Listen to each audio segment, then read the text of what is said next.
हाँ भाई सभी गुड मॉर्निंग। देखो भाई अपन ने लगभग एक विद्युत क्षेत्र वाले द्विध्रुव विद्युत क्षेत्र पढ़ा, तीव्रता पढ़ी, बिंदु आवेश के कारण पढ़ा।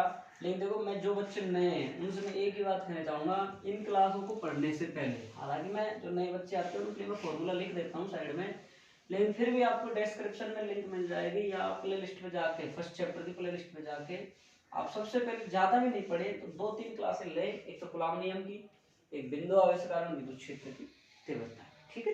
ये 2-3 क्लास और एक फ्लक्स की, ये 2-3 क्लासें लेओगे ना तो फिर ये चैप्टर समझ में आएगा आगे आपको, क्योंकि सारे टॉपिकों में कूलॉम नियम और बिंदु आवेश यूज होता है।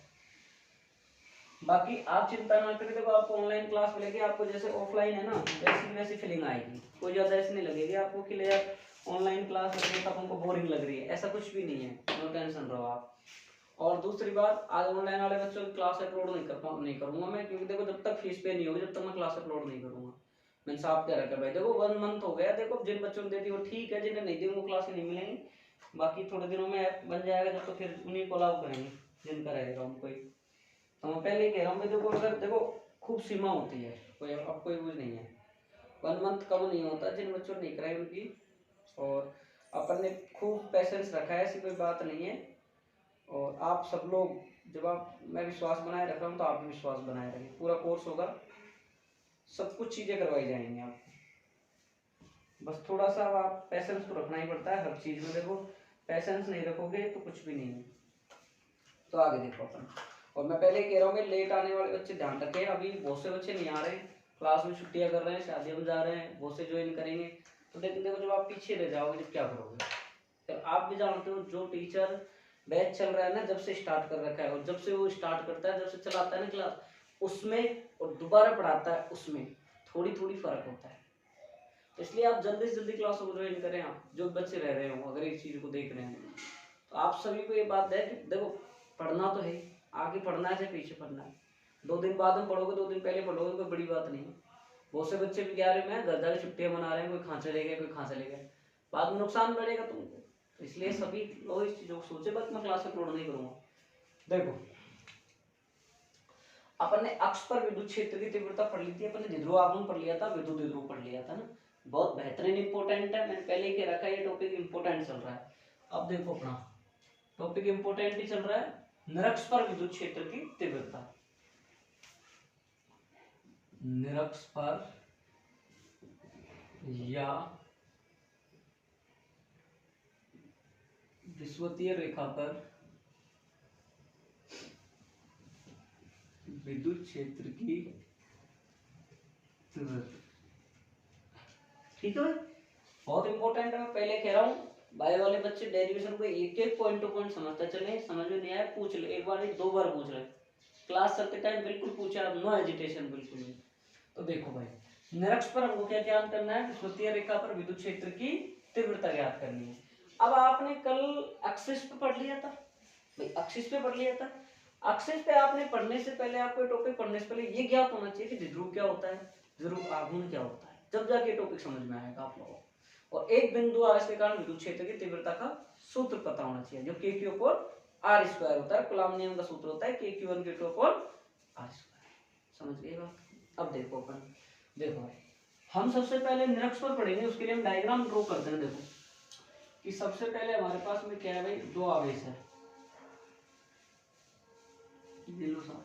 अब पहले तो यही देख लो आप, इसका शब्दों का मतलब समझो, निरक्ष क्या होता है या फिर विषुवतीय क्या होता है, इनका मीन समझो कि जो हमारे क्षैतिज अक्ष होती है, एक्सिस होती है, ये दोनों आवेशों को मिलाने वाली रेखा क्या कहलाती है, एक्सिस कहलाती है, अक्ष कहलाती है। इसके केंद्र बिंदु से जो रेखा गुजरती है, इसके जो केंद्र बिंदु से जो रेखा गुजरती है ना बीच में होके, वो हमारी क्या कहलाती है, निरक्ष, या फिर क्या कहलाती है हमारी विषुवतीय रेखा। कि दोनों आवेशों के मध्य बिंदु से या केंद्र बिंदु से गुजरने वाली रेखा को हम क्या कहते हैं भाई, विषुवतीय रेखा कहते हैं। क्या कहते हैं, विषुवतीय रेखा। और ताकि समझ लो कि हमारे दोनों आवेशों के मध्य बिंदु यानी केंद्र बिंदु से गुजरने वाली रेखा हमारी क्या कहलाएगी, विषुवतीय रेखा या निरक्ष रेखा कहलाएगी। आया वो क्वेश्चन है 1 नंबर। अब देखो हमारे, अब हम इसकी थ्योरी कैसे बनाएंगे कि हमारे पास कोई एक द्विध्रुव है, मान लो हमारे पास एक प्लस आवेश द्विध्रुव है और एक माइनस आवेश द्विध्रुव है, ठीक है, कि हमारे पास में कोई एक द्विध्रुव है ए बी, उसके ए बिंदु पर तो प्लस आवेश उपस्थित है, बी बिंदु पर माइनस की आवेश उपस्थित है, इसके केंद्र बिंदु ओ से इसके केंद्र बिंदु O से R दूरी पर कोई P बिंदु उपस्थित है। ये लो सर, जहां पर हमको विद्युत क्षेत्र की तीव्रता ज्ञात करनी है। कि हम क्या बोले, माना हमारे पास हमको एक वैद्युत द्विध्रुव है, इसके ए बी है, जिसके ए बिंदु पर प्लस क्यू आवेश उपस्थित है, बी बिंदु पर माइनस क्यू आवेश उपस्थित है। इसके केंद्र बिंदु ओ से आर दूरी पर कोई पी बिंदु है, जहां पर हमको इलेक्ट्रिक फील्ड फाइंड आउट करनी है, विद्युत क्षेत्र की हमको तीव्रता ज्ञात करनी है। ठीक है, कोई दिक्कत? चले आगे, चले। अब देखो हमने बताया था विद्युत क्षेत्र पढ़ाया था, विद्युत क्षेत्र में जो प्लस आवेश है उसकी जो दिशा होती है वो दूर की ओर होती है, माइनस आवेश है उसकी जो दिशा होती है पास की ओर होती है। ये बताया था मैंने, पढ़ा दिया है। तो देखो ये प्लस आवेश है तो आपको इसकी डायरेक्शन ये लो E1 डायरेक्शन ये। अब इसकी डायरेक्शन सर माइनस आवेश है, माइनस आवेश की डायरेक्शन इधर हो जाएगी। इसका परिणाम ही निकालेंगे। देखो टोटल पूरा कितना हो जाएगा 120, ये दोनों कितने हो जाएंगे 60-60, तो मैं थीटा थीटा मान लेता हूँ, कोई दिक्कत? सही है। अब देखो भाई ये हमारा थीटा, ये हमारा थीटा, ये हमारा कितना है 90, नंबर डाल रहे हैं तो 90 डिग्री। अब देखो भाई द्विध्रुव की दूरी कितनी होती है अपन ने पढ़ रखी है सर, पूरी को 2a लेते हैं, यहाँ से यहाँ तक की a, यहाँ से यहाँ तक की a। अब देखो यार बड़े गौर से समझना, 90 डिग्री की सामने वाली भुजा क्या होती है कर्ण, थीटा के सामने वाली भुजा क्या होती है लंब। तो ये तो होगी लंब, ये होगी आधार और ये होगी कर्ण।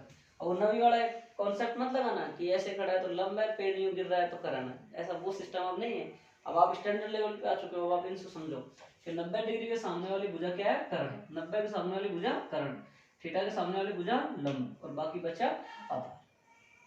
ठीक है, बेस, लैम्ब, परपेंडिकुलर और हाइपोथेसिस।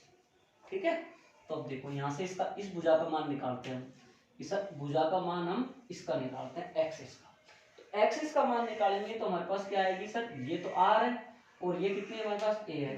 तो क्या सूत्र लगाएंगे, कर्ण स्क्वायर बराबर आधार स्क्वायर प्लस लंब स्क्वायर। तो कर्ण स्क्वायर देखो यहाँ से कर्ण स्क्वायर आधार स्क्वायर प्लस लंब स्क्वायर, और इस वर्ग को हटाओगे तो यहाँ से यहाँ भी क्या आ जाएगा त्रिज्या बराबर, सॉरी एक्स बराबर आर स्क्वायर प्लस का ए।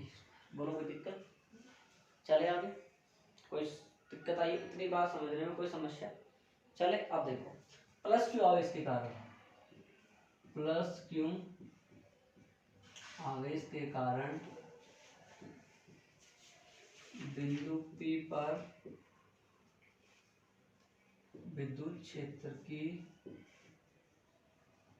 तीव्रता, तो मतलब क्या आएगा E1 बराबर 1/4 और क्यू अपॉन कितना आएगा आर स्क्वायर। आर मत मानो, क्या मान लेते हैं यहाँ से एक्स स्क्वायर। ठीक है, अब तक अपन आर मान क्या आएगा, अपन ने आर यहाँ ले लिया, इसलिए अगर आप यहाँ एक्स ले लोगे तो यहाँ आर मान लेते, कोई बड़ी बात नहीं, ऐसा कर सकते हैं। ठीक है, अब ये सूत्र हम जानते हैं, विद्युत क्षेत्र की तीव्रता का सूत्र होता है नहीं होता, होता है बिंदु आवेश के कारण। सॉरी, अब E बराबर देखो 1/4 क्यू अपॉन, अब देखो ये एक्स स्क्वायर, तो एक्स का मान कितना है ये, तो ये अंडर रूट हट जाएगा, अंडर रूट हट जाएगा, तो क्या आएगा आर स्क्वायर प्लस का ए स्क्वायर, समीकरण नंबर ए। E1 अब देखो माइनस क्यू आवेश के कारण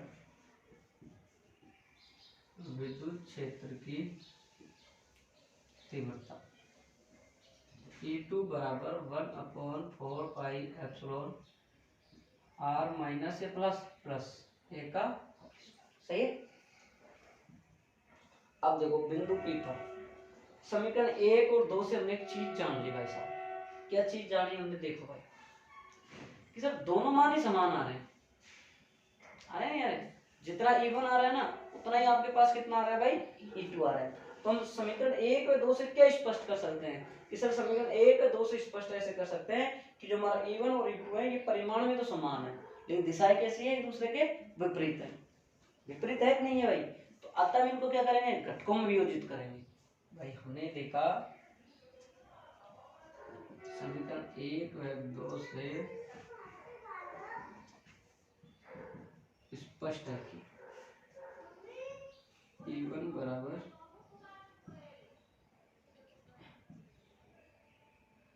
समीकरण समीकरण 1 और 2 से स्पष्ट है कि E1 व E2 परिमाण में समान है तथा दिशा में विपरीत है। ठीक है, या आप कैसे बोल सकते हो, दिशाएं भिन्न भिन्न है, अलग अलग ऐसे बोल सकते हैं। अतः इनका घटकों में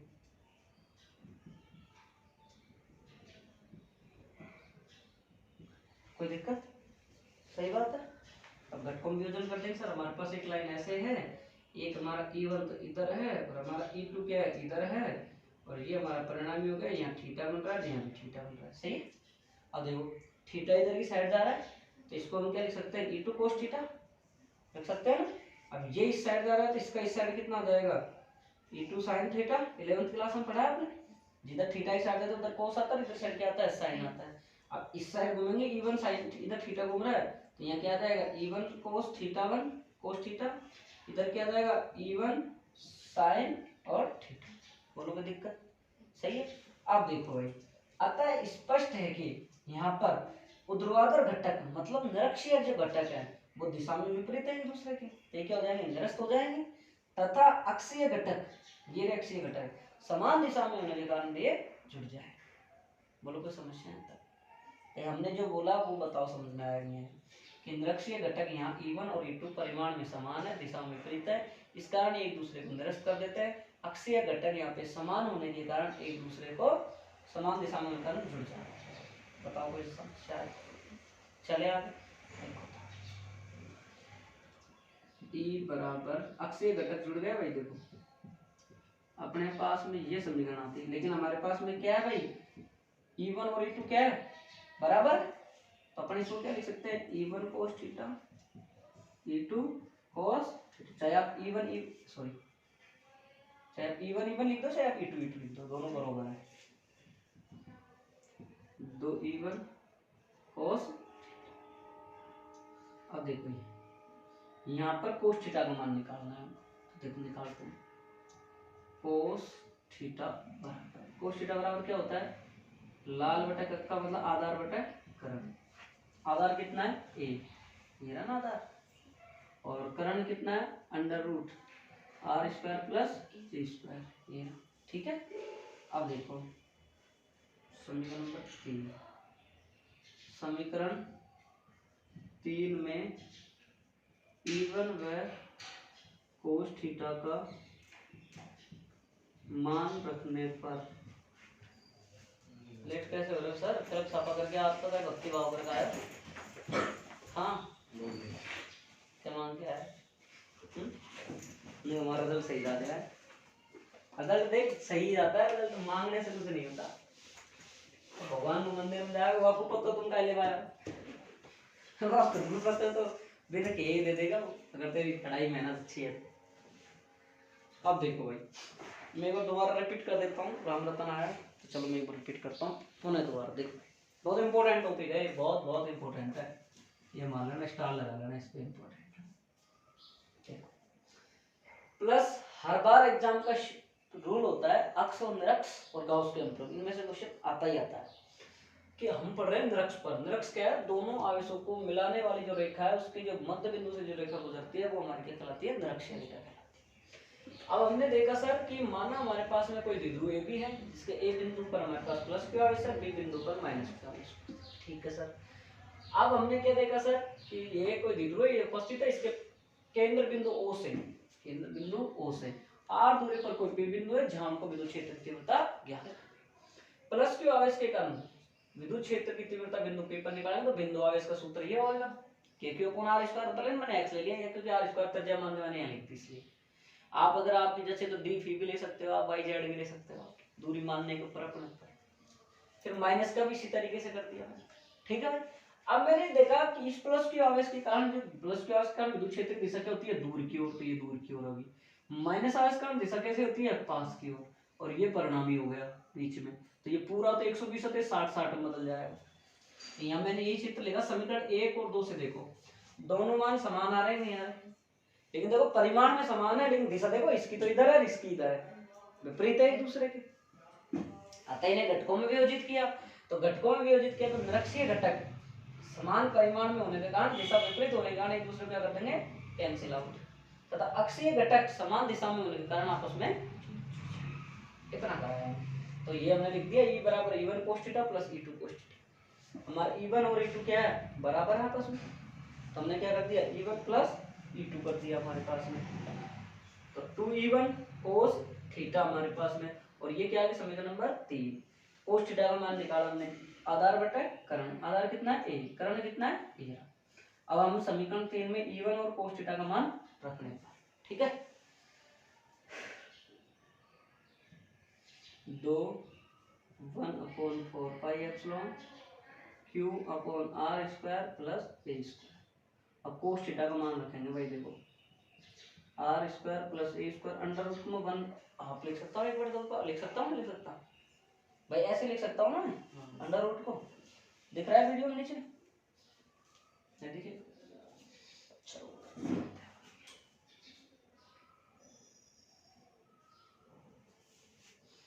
ये लिखा दूंगा आपको इतना, एक बार बताओ लिखाऊंगा कैसे क्या करूंगा,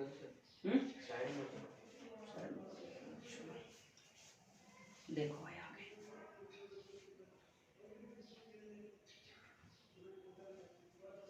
देखो साहब कैसे करेगा, हम पूरा लिखूंगा, 2.1/4 पाई एप्सिलॉन, और क्या आएगा भाई, क्यों आएगा ये रहा, अपॉन ए अपॉन, देखो ये पावर 1/2 है और ये पावर 1 है, तो आप जानते हो 1/2 प्लस 1 जोड़ोगे तो क्या आएगा 2, 1 प्लस 2 तो क्या आएगी 3/2, तो कितना r square plus a square की पावर कितनी आ गई 1/2, आई नहीं है ना, समझो। देख ये 1/2 पावर और ये 1 है, तो घाते जुड़ेंगी, गुणा में जुड़ेंगे तो कितनी होगी 3/2, ठीक है सब 3/2 आ गई। तो देखो आगे ई बन, अब देखो हम एक चीज जानते हैं विध्रुव आघूर्ण से, सब P बराबर क्या होता है Q गुणा 2A। अब देखो ये बन रहा है, देखो देखो Q तो ये रहा, 2 को इससे गुणा कर देंगे, देखो इसको मैं थोड़ा सा इसको ऐसे लिख देता हूँ, कोई दिक्कत थोड़ी है तुमको, देखो इसको मैंने क्यों लिख दिया, यहाँ मैंने नहीं लिखा, कोई दिक्कत, ऐसे लिखा है मैंने, तो ये मतलब ये बन रहा है कि नहीं बन रहा, तो अपने मान को ऊपर रखेंगे तो क्या आ जाएगा E बराबर 1/4 पाई एप्सिलॉन और P upon r square plus a square की पावर 3, ठीक है। अब देखो आगे भाई, यहाँ आर स्क्वायर अपना बहुत ज्यादा है ए स्क्वायर, तो ए स्क्वायर को आर स्क्वायर की तुलना में नगण्य मानने पर,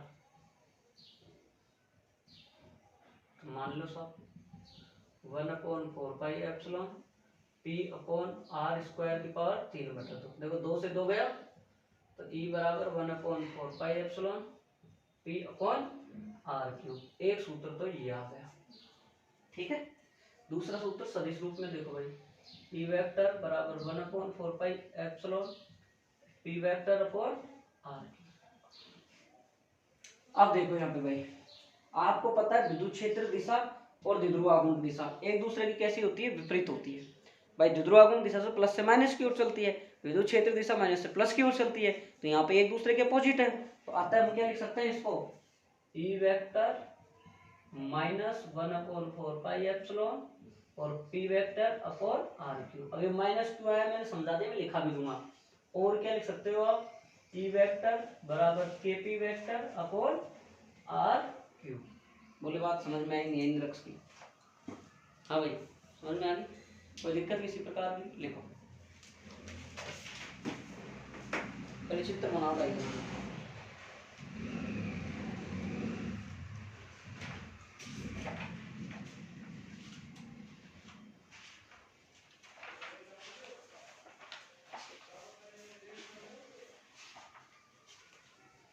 रोहित कौन है क्या बजे बना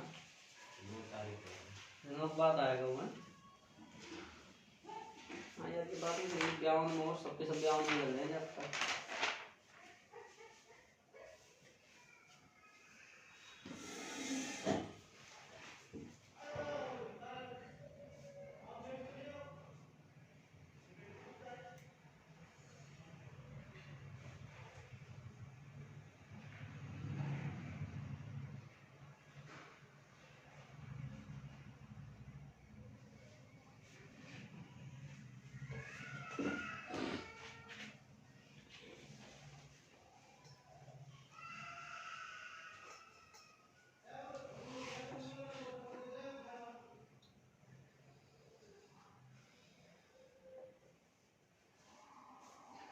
चित्र ढंग से ना पढ़ो, जैसे कंजूसाई मत कर नाम में, बस कह राम रतन से थोड़ा सा छोटा सा बना रखा है बिल्कुल ये।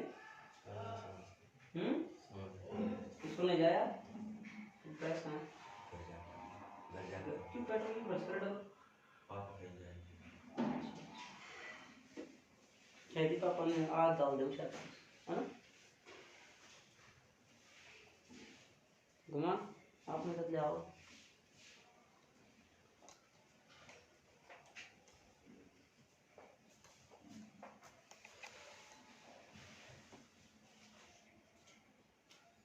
तूने कहा था एक दो दिन रुको करेंगे वो तो लिख ले बना लिया अब लिखो आगे दिखाओ जल्दी करो स्पीड से देखो जल्दी जल्दी लिखा करो ये ऐसे जल्दी लिखोगे ना अपना जल्दी को फायदा है।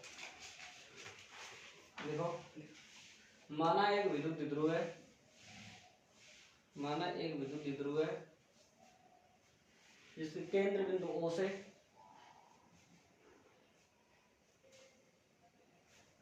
ये परिभाषा आप लिख लेना खुद बना के कि दो आवेशों के बीच के केंद्र मध्य बिंदु से होकर गुजरने वाली रेखा को हम निरक्ष कहते हैं। ठीक है घर लिख लेना इसको आप तो लिखो माना एक विद्युत द्विध्रुव है जिसके केंद्र बिंदु O से, इसके केंद्र बिंदु O से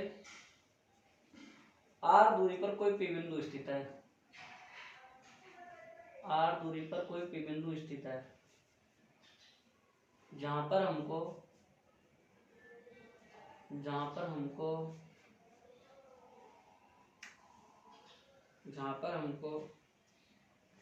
विद्युत क्षेत्र की तीव्रता ज्ञात करनी है।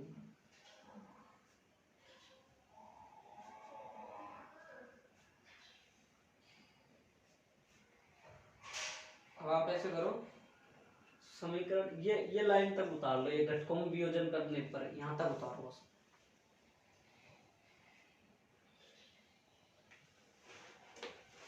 सेकंड बुक लाया थे इसकी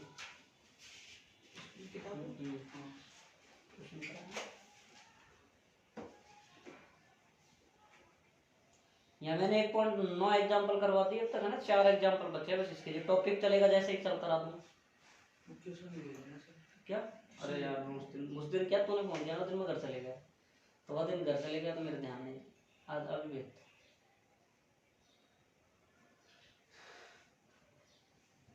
वैसे तू ग्रुप में भेज तो रखी थी मैंने यार पहले वो तो पहले ही भेज रहे थे बाद में जो 1.8 1.9 वो तो उसमें वीडियो में लग रहा है वीडियो में देखना। अच्छा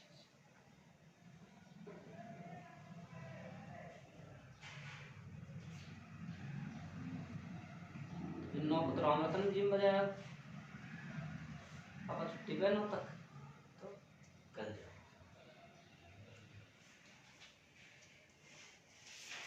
समझ में आ रहा है रवि ना कोई दिक्कत नहीं आएगी भाई आराम से पढ़ो घुमाना बोल दो ना प्रियंका को साहब आ जाना मतलब कार्ती बोल रहे हैं कार्ती बोल रहे क्या कार्ती बोल रहे हो बाद में वो गया कहाँ जयपुर बोल रहे घूमने तेरा प्रिय मित्र पता होना चाहिए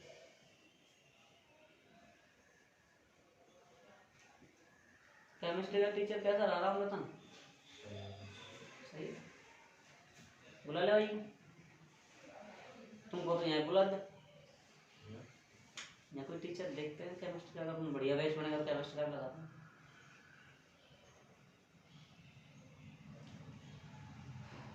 पहले इनऑर्गेनिक पढ़ना को माना ना वहाँ क्योंकि इनऑर्गेनिक है ना ज़्यादा नंबर की होती है ऑर्गेनिक में आप बच्चा नहीं कर पाता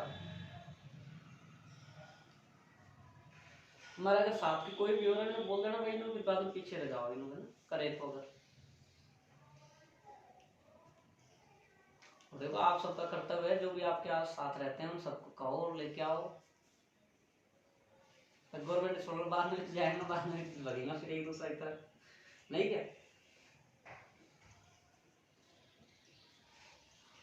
कॉपी कम से कम 350-400 पन्ने कॉपी बनाना छोटी कॉपी में काम होता रहेगा तुम तो कॉपी बना के उतारो क्योंकि अब देखो आप जाओगे दोबारा फिर उतारोगे फिर डबल मेहनत है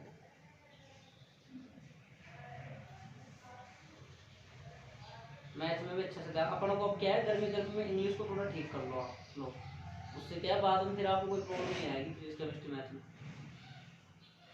उतार लिया भाई।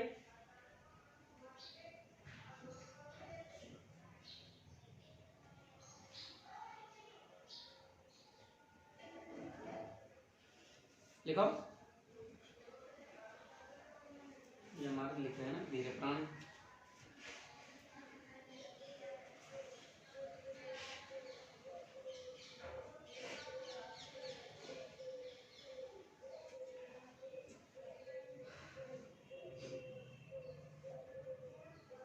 लिख लिया बता।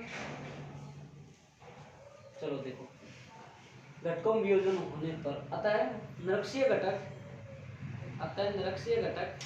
ये जो लाइन लिखा रहा हूँ ये बहुत बार आएगी आपके फर्स्ट बुक में। आता है निरक्षीय घटक, इवन निरक्षीय घटक की जगह आप ऊर्ध्वाधर घटक भी लिख सकते हो, ठीक है। कोई टीचर अगर ऊर्ध्वाधर देख ले, आप कहीं बुक में देख लो तो कोई बड़ी बात नहीं है, वो सेम ही होती है। निरक्षीय घटक E1 sin थीटा और E2 sin theta, E1 sin theta और E2 sin थीटा परिमाण में समान है, परिमाण में समान है और दिशा में विपरीत होने के कारण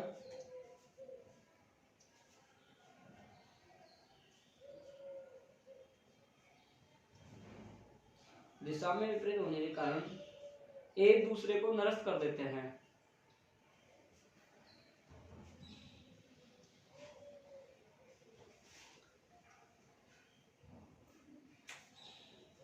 जबकि अक्षीय घटक,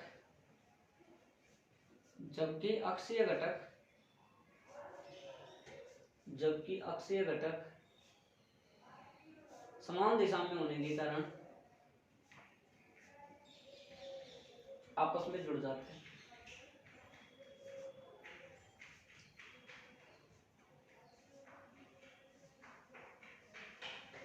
अब आप पूरा उठा लो, और अगर आप ये नहीं करना चाहो ना, ये लपड़ा देखो यहाँ से, ये डेरिवेशन अगर आप वहां तक नहीं करना चाहो तो मैं इसका दूसरा तरीका और बता दूंगा, ठीक है।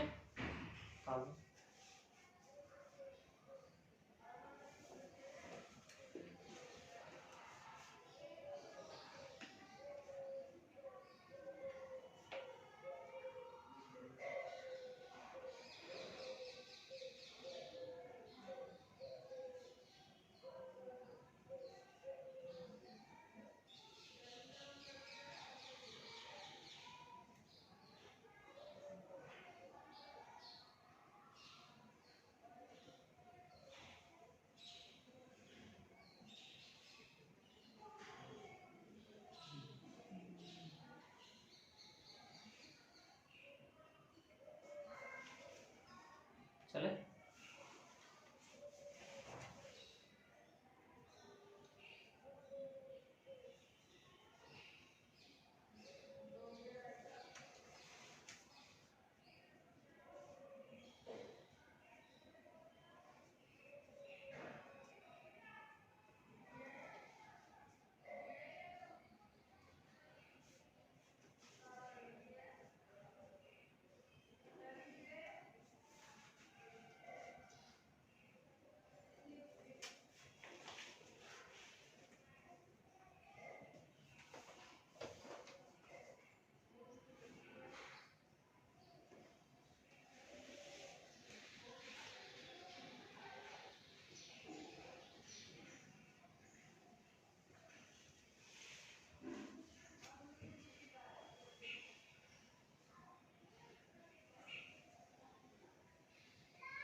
राम रतन रेड पेन भी रखा था, घुमा तरफ ब्लैक चले जाए,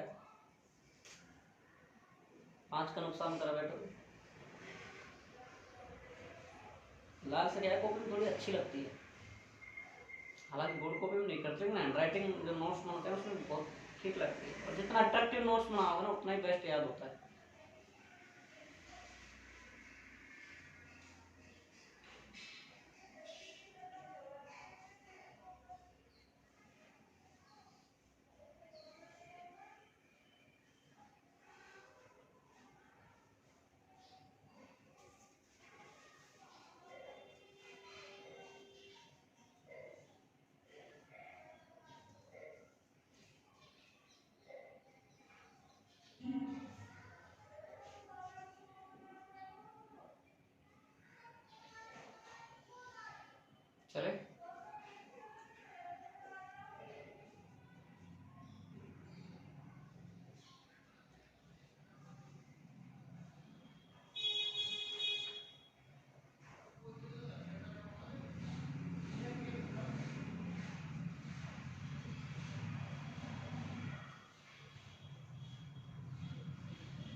नोट सब पीडीएफ बना देना, बनाना ना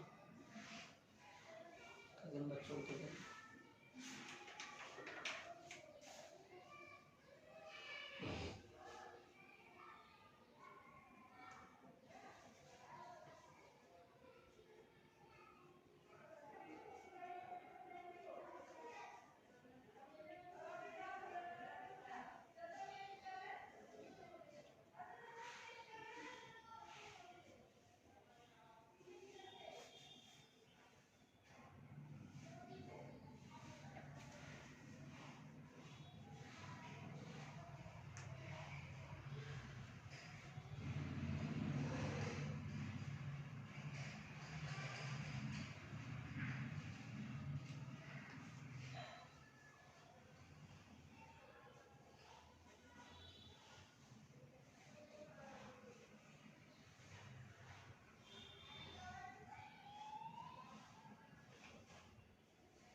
बताओ, चलो लिखो अब आगे, आगे लिखो भाई। यहाँ ऋणात्मक चिन्ह ब्रैकेट लिख लो, थोड़ा सा लिखा देता हूँ ऋणात्मक चिन्ह के बारे में। यहाँ ऋणात्मक चिन्ह इसलिए आया है क्योंकि विद्युत क्षेत्र और द्विध्रुव आघूर्ण, विद्युत क्षेत्र और द्विध्रुव आघूर्ण की दिशा एक दूसरे के विपरीत है।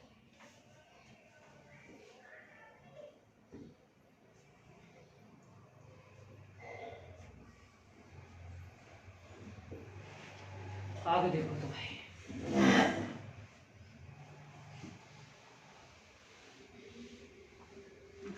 ए और पी की दिशा एक दूसरे के विपरीत।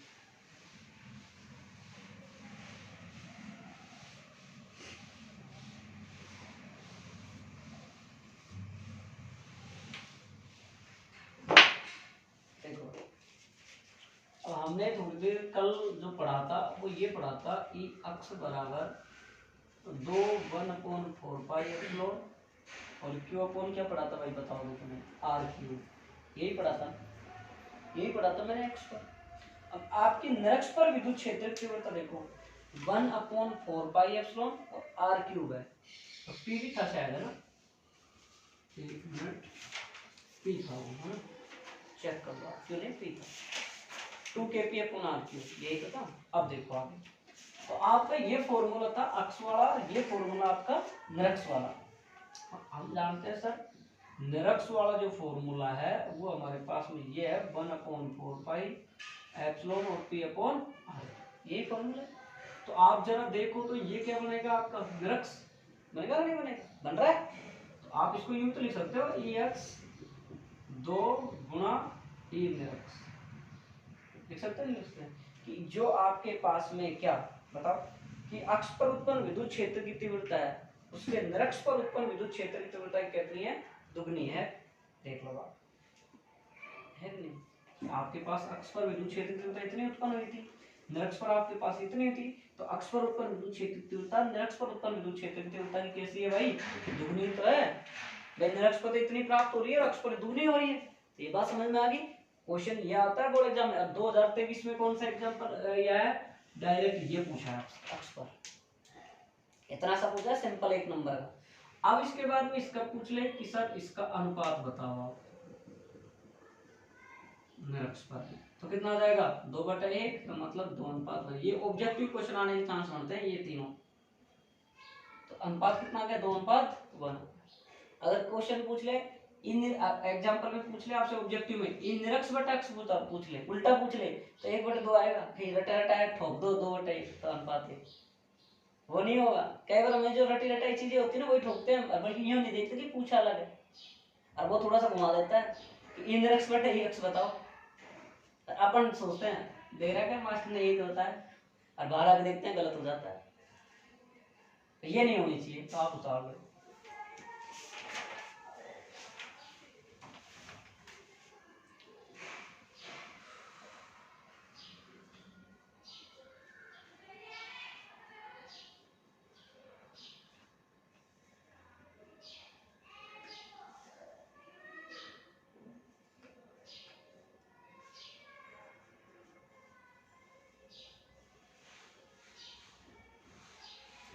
चले देखो चलिए जल्दी लिखो जी साहब। वैसे हम माइनस में लिख सकते हैं इसको, ठीक माइनस में इसलिए माइनस में क्यों आई है देखिए, बहुत से टीचर शुरू से डायरेक्शन लेके चलते हैं तभी माइनस ले लेते हैं, तो दोनों ही रीजन है इसके। और वो एक तरीका और बताऊं क्या तुमको करने का, चलो बता देता हूँ दूसरा मैटर देखो, दूसरा तरीका और देखो एक बार इसका। E बराबर कितना था हमारे पास, E1 प्लस का कितना था भाई, E2 था हमारे पास एक, अरे ये तो था E1 और प्लस का E2 था हमारे पास था। तो अब इसका परिमाण निकाल देते हैं इसका टोटल। तो परिमाण निकालेंगे तो हमारे पास ये कितना हो जाएगा, under root E1 square plus E2 square plus 2E1 E2 और कितना जाएगा कोस थीटा। आया ना यार, परिमाण में हमारा समान है तो हम क्या लिख देंगे इसको, E1 स्क्वायर प्लस का E1 स्क्वायर प्लस का 2E1 स्क्वायर और कोस 60। कोस 60 की वैल्यू कितनी हो जाएगी साहब, 1/, बताओ कितनी हो जाएगी, कोस 60 लोगे कोस 120 लोगे, ये बताओ आप, कोस 120 आना चाहिए, तो कोस 120 का कितना होगा, -1/2 होता है, तो यहाँ माइनस आ जाएगा, तो ये से ये कटेगा, इससे ये कटेगा, तो हमारे पास E बराबर कितना जाएगा, E1, E1 कितना जाएगा 2E1 कोस थीटा, ऐसे कर सकते, ठीक है। ये फॉर्मेट है आपका करना चाहिए, बाकी तो सब इसी है। तो ये समझ में आ गया ना आपको, उत्तर पड़ा। बाकी आप दूसरा तरीका याद रखने से बच्चों के परिणाम तीव्रता का फॉर्मूला लगाना पड़ेगा पूरा का पूरा, और फिर वाके बाद में कोस को मान रखने फिर निकालना पड़ेगा, तो इतना कॉम्प्लिकेटेड करने का इतना हो गया पूरा। और देखो विद्युत द्विध्रुव की भौतिक सार्थकता, विद्युत द्विध्रुव की भौतिक सार्थकता,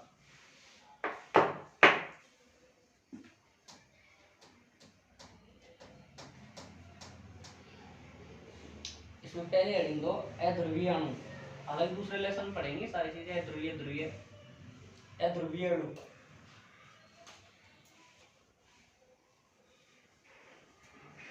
देखो अध्रुवीय अणु क्या होते हैं, आप जानते हो आपके पास ये नाभिक होता है नहीं होता, और इसकी कक्षा में क्या चक्कर लगाते हैं, इलेक्ट्रॉन चक्कर लगाते हैं, जितने इलेक्ट्रॉन चक्कर लगते हैं इसमें क्या होता है, प्रोटॉन होते हैं, प्रोटॉन होते हैं नहीं होते, तो इनका जो कुल टोटल मान कितना हो जाएगा, द्विध्रुव आघूर्ण 0 हो जाएगा। कैसे हो जाएगा भाई, कि वे अणु जिनके धनावेश और ऋणावेश का केंद्र है वो संपाती हो, मतलब धनावेश और ऋणावेश मतलब जितने इलेक्ट्रॉन चक्कर लगा रहे हैं उतने ही प्रोटॉन चक्कर लगा, प्रोटॉन उपस्थित है इसके अंदर, तो इनका कुल द्विध्रुव आघूर्ण कितना हो जाएगा, 0। ऑब्जेक्टिव क्वेश्चन आ सकता है अध्रुवीय अणुओं का द्विध्रुव आघूर्ण कितना होता है, तो कितना होता है, 0 होता है। फिर बात आती है ध्रुवीय अणु, तो ध्रुवीय अणु में क्या होती है भाई साहब बात, कि जो हमारे पास में इनके वे अणु जिनके धनावेश और ऋणावेश, उनके जो केंद्र की जो दिशा है, जो धनावेश और ऋणावेश है वो क्या है, भिन्न भिन्न दिशाओं में गति कर रहे हैं, अलग अलग दिशाओं में गति कर रहे हैं, तो मतलब अलग अलग दिशाओं में गति करेंगे तो इनका द्विध्रुव आघूर्ण क्या है, मतलब कुछ ना कुछ तो होगा। दूसरी बात, अध्रुवीय अणु पर अगर 0 हो रहा है और इस पर अगर हम बाह्य विद्युत क्षेत्र लगा दें, एक्सटर्नल इलेक्ट्रिक फील्ड लगा दें, तो अध्रुवीय अणु हमारे ध्रुवीय अणु में बदल सकता है।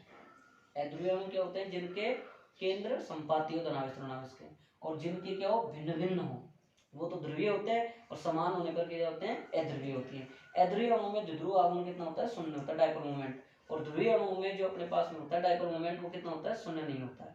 जबकि अध्रुवीय अणुओं पर हम कोई बाह्य विद्युत क्षेत्र लगा दें तो हमारे पास में अध्रुवीय अणु किस बदल जाता है, ध्रुवीय अणु, मतलब उनके अंदर द्विध्रुव आघूर्ण उत्पन्न हो जाता है।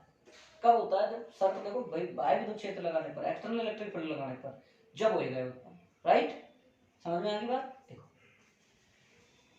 अध्रुवीय अणु, हाँ इनके एग्जाम्पल बड़े ध्यान रखना भाई, मैं एग्जाम्पल लिखवा देता हूँ, एग्जाम्पल आप पूछ सकता है आपसे एग्जाम में। वे अणु जिनके धनावेश और ऋणावेश के केंद्र, वे अणु अध्रुवीय अणु लिखना है, वे अणु जिनके धनावेश और ऋणावेश के केंद्र संपाती हो, वे अणु जिनके धनावेश और ऋणावेश के केंद्र संपाती हो।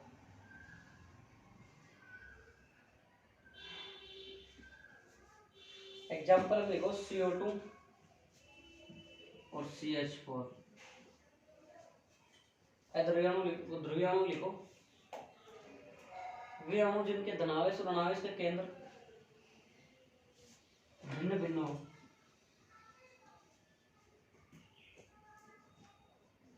एग्जाम्पल लिखो, वे अणु जिनके धनावेश और ऋणावेश के केंद्र भिन्न भिन्न हो, अलग अलग हो।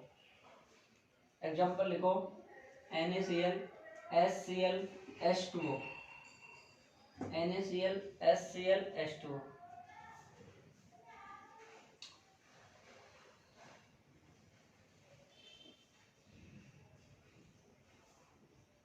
तो एक नोट लगाओ, नोट लगा के लिखो।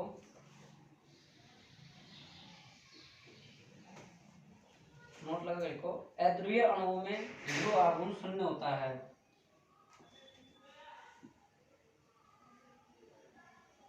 अध्रुवीय अणुओं का ध्रुव आघूर्ण शून्य होता है, जबकि ध्रुवीय अणुओं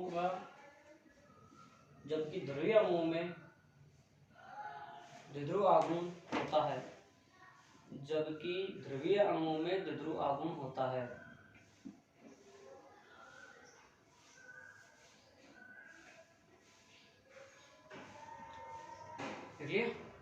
पैराग्राफ चेंज करके लिखो। यदि अध्रुवीय अणुओं में बाह्य विद्युत क्षेत्र लगाने पर, अध्रुवीय अणुओं पर बाह्य विद्युत क्षेत्र लगाने पर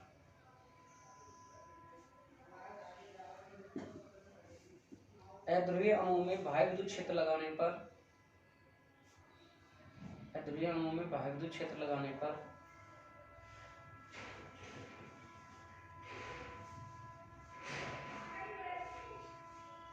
ये ध्रुवीय अणुओं में बदल जाते हैं।